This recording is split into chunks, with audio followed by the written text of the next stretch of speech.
Hello YouTube chess lovers and my friends, this is Gunjan here. Welcome to my 42nd episode of Chess Trap series. In this episode, I am going to show you a wonderful trap in the 4 Knights Italian from the black perspective. The opening arises after the following order: e4, e5, knight to f3, knight to c6, bishop to c4, knight to f6. And here white has various options such as knight to g5 leads to the fried liver and the lolly attack. d3 leads to the more positional modern Italian game, where d4 leads to max lang and the Morphy attack territory, which I have covered in detail in my Dirty Chess Tricks 6th and the 7th episode.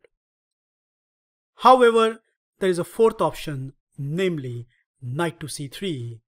So as you can see, there are 4 knights developed on the table, and because white has put the bishop on c4, this is known as 4 Knights Italian game, which is in fact very common at the club level and below 2000 practice.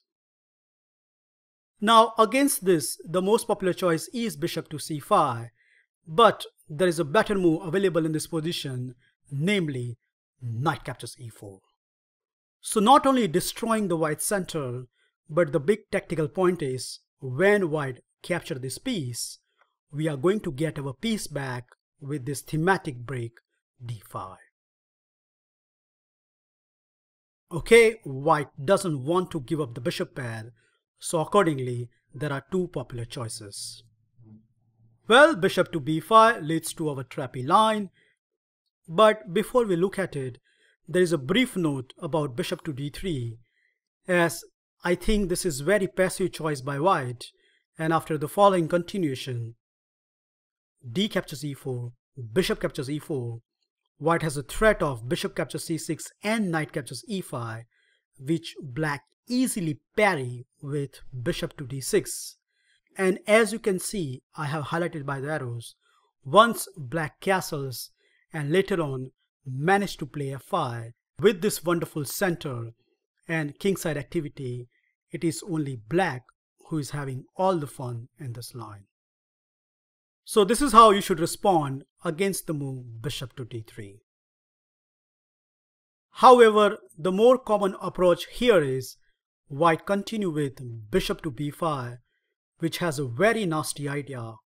As the black knight is pinned, when black recapture the piece, white deliver this nasty trump, knight captures e5, which at first sight looks so cool as there is a double attack on c6.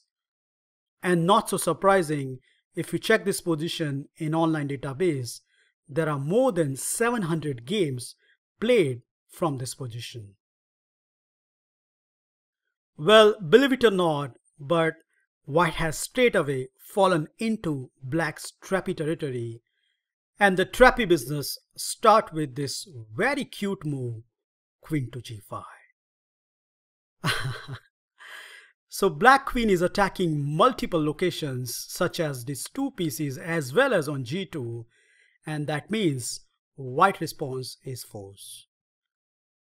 There are 3 replies white has tried, which all leads to the miserable position. So let's see each by turn. The first move I want to consider is bishop captures c6, which destroy the black queen side. However, now the problem comes to the surface as white cannot save both the spot. And the most natural move in the world, knight captures c6, completely fails due to the following forcing sequence. Queen captures g2, attacking the rook, rook to f1, and now this deciding blow. Bam! So suddenly white queen is trapped, and the only way to rescue the queen is to play f3. But after bishop captures f3, rook captures f3, and the move e captures f3, no matter however white plays, in the next 2 moves, this pawn roller will make white to resign the game.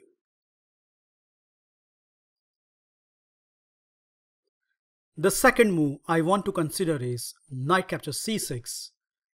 And against this, we have this simple move, queen captures b5, attacking the knight, knight to d4, attacking the queen, and now queen goes to his original place, queen to g5.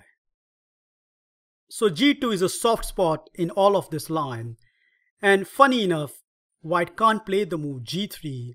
The simple reason is, after bishop to h3, his king will be stuck in the center, and not only that, in the next move, black is going to castle on the queen side, which put hell lot of pressure on this knight.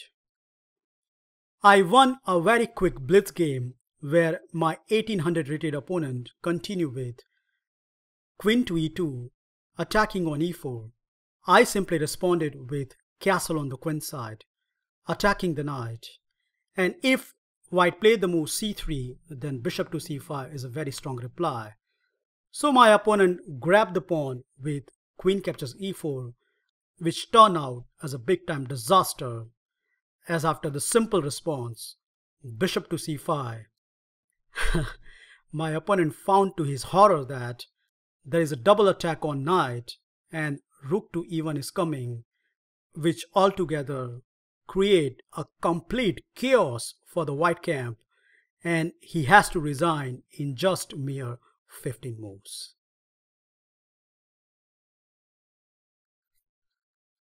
Well, apart from g3, there is no easy route to safeguard the pawn. For example, if white has to play king to f1, then his king will be severely misplaced. And the most obvious move, castle on the king side, doesn't work here. And I think you already figured it out, right? Yup, the star move, bishop to h3. g3 is the only response, but after bishop takes f1, queen takes f1, just within the 12th move of the game, black obtained the exchange with a huge advantageous position for the black camp.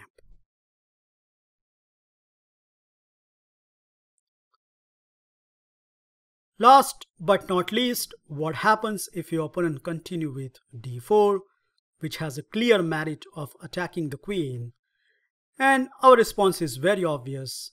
Yup, capture on g2, and after rook to f1, here comes the second star move, a6, which forces white to take either of the two options. The first option, bishop to a4, is a pretty bad one, and the simple reason is we are going to play the move b5, so that if now the bishop moves, then we will take this knight and then play bishop to h3, which by force winning the exchange. So more or less, white is obliged to capture this knight. But after b takes a4, it turns out that no matter whatever white plays, the next move is going to come bishop to h3 and nab the exchange.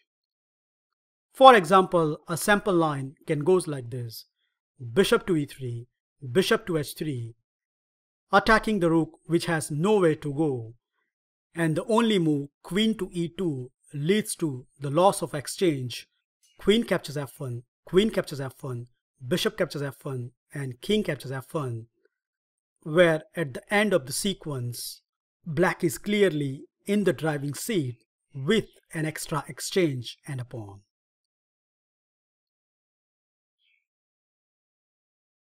Last but not least, what happens if white continue with bishop captures c6? Well, this is the easiest one, as after b captures c6, again our threat remains as it is, and the only way to parry this threat is to play counter-attacking move, queen to h5. After g6, white is forced to exchange the queen with queen to g5, but we are more than happy, as even after the queen exchange, let's say queen takes, bishop takes, we are going to play this crafty move, bishop to g7, which at first sight giving up the c6 pawn, and indeed after knight captures c6 we have the equal material on the board, but see yourself as just one move, bishop to d7, and black is completely winning. Well, you are attacking the knight, If the knight moves, then the d4 pawn drops. You can't play d5 as b2 pawn is hanging. And if white wants to save all of this threat, the only move is knight to e5, saving his all material. But unfortunately, it completely fails because of this simple sequence. Bishop to h3, attacking the rook, and after rook to g1, now comes the sting in the tail. f6. And by force, black is winning the piece and in fact the game.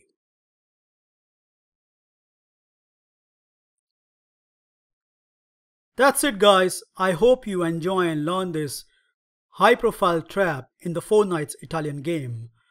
Remember, at this junction, play the move queen to g5, and no matter however white wriggles, the victory is awaiting in the few moves over the board. Well, thank you for watching this video. Feel free to like, subscribe and comment, and I will meet you in my next episode very soon.